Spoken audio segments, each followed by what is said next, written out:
ओम नमः शिवाय। जय शिव शंभो। आप सभी को फागुन मास की अमावस्या की हार्दिक शुभकामनाएं। आज सुनेंगे फागुन मास की अमावस्या की व्रत कथा। कथा अंत तक अवश्य सुनिएगा। अगर आपको अच्छी लगे तो इस वीडियो को लाइक कीजिए और कमेंट बॉक्स में हर हर महादेव लिखना न भूलें। फागुन मास का महीना हिंदू पंचांग के अनुसार साल का अंतिम महीना होता है। इसके बाद आने वाले चैत महीने में हिंदू नव वर्ष का प्रारंभ होता है। फागुन मास की कृष्ण पक्ष की अंतिम तिथि को फागुन अमावस्या मनाते हैं। फाल्गुन अमावस्या महाशिवरात्रि पर्व के बाद आती है और हिंदू वर्ष की अंतिम अमावस्या होती है। यह अमावस्या सुख, संपत्ति और सौभाग्य प्राप्ति के लिए विशेष फलदायी होती है। जीवन में सुख और शांति के लिए फागुन अमावस्या का व्रत रखा जाता है। इस दिन लोग पवित्र नदी में स्नान कर जरूरतमंद लोगों को दान देते हैं। यह अमावस्या पितरों के मोक्ष दिलाने वाली होती है। इस दिन पितरों की शांति और पूर्वजों का आशीर्वाद प्राप्त करने के लिए तर्पण और श्राद्ध भी किया जाता है। साल भर में 12 अमावस्या आती है। यदि निरंतरता में प्रत्येक अमावस्या को आप पितरों हेतु श्राद्ध नहीं कर पाते हैं तो कुछ अमावस्या विशेष तौर पर सिर्फ श्राद्ध कर्म के लिए शुभ मानी जाती है। फागुन मास की अमावस्या उन्हीं में से एक है। माना जाता है कि जो भी व्यक्ति फागुन मास की अमावस्या के दिन व्रत रखता है उसके जीवन में कोई भी समस्या नहीं आती और सुख समृद्धि में वृद्धि होती है। इस दिन पितरों का पूजन करने का विशेष महत्व होता है।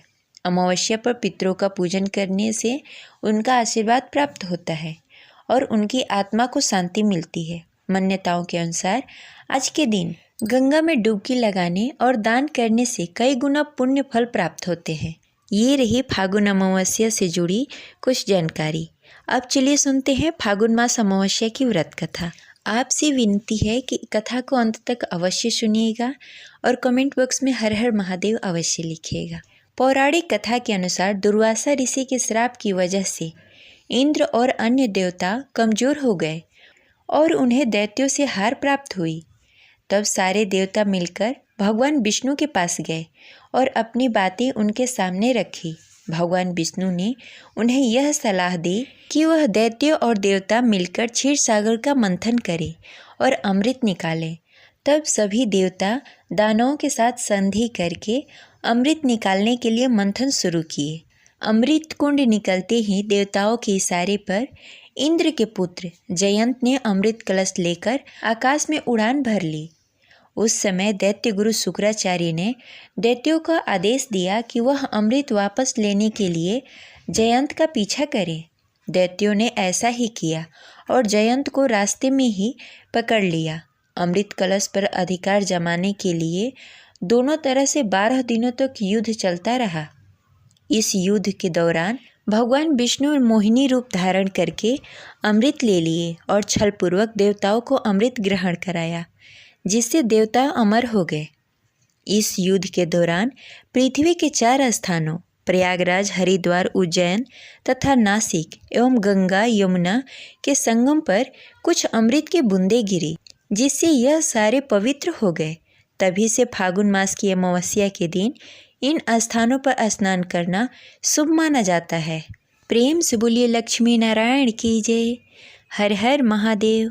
अब चलिए सुनते हैं फागुन अमावस्या की दूसरी कथा। अमावस्या की दूसरी कथा के अनुसार एक नगर में एक गरीब ब्राह्मण परिवार रहता था, जिसमें पति पत्नी और उसकी एक पुत्री थी। उसका जीवन सामान्य ही चल रहा था। जैसे जैसे वर्ष बीतते गए उसकी पुत्री भी धीरे धीरे बड़ी होती गई। बड़ी उम्र के साथ उसमें स्त्री के गुणों का भी विकास होने लगा। वह देखने में अत्यंत ही सुंदर, सुशील और सर्वगुण संपन्न थी, लेकिन गरीब होने के कारण उसका विवाह नहीं हो पा रहा था।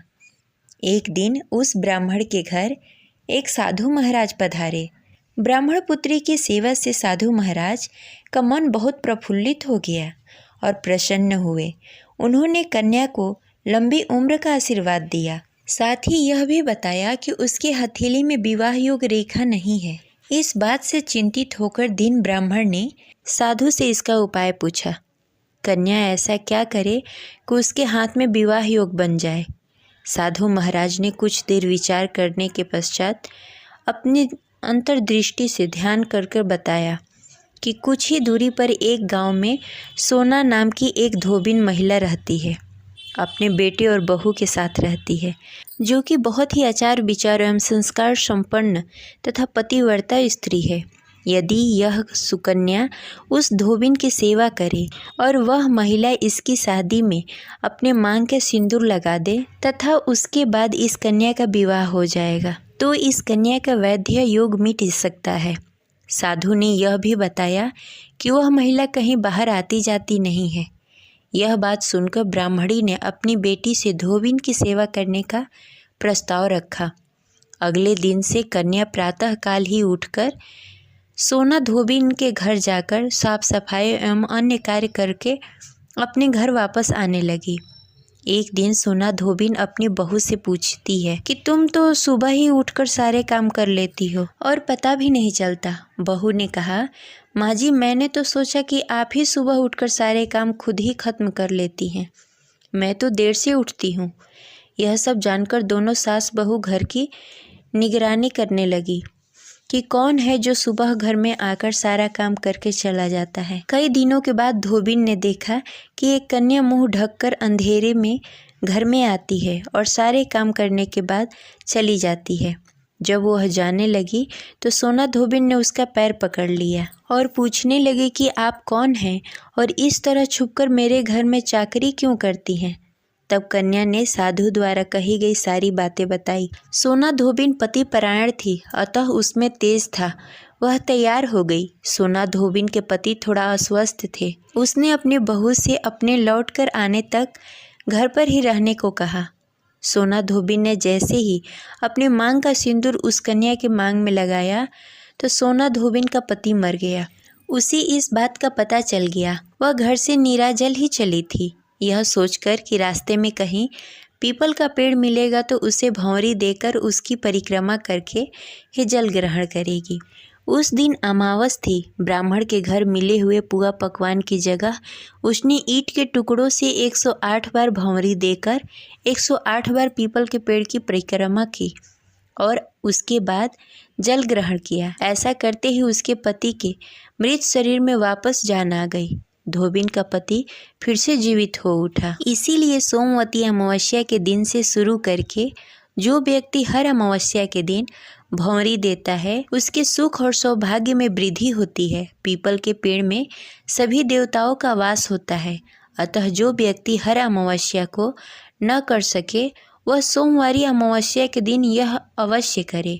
वह सोमवार के दिन पड़ने वाली अमावस्या के दिन 108 वस्तुओं की भंवरी देकर सोना धोबिन और गौरी गणेश का पूजन करता है।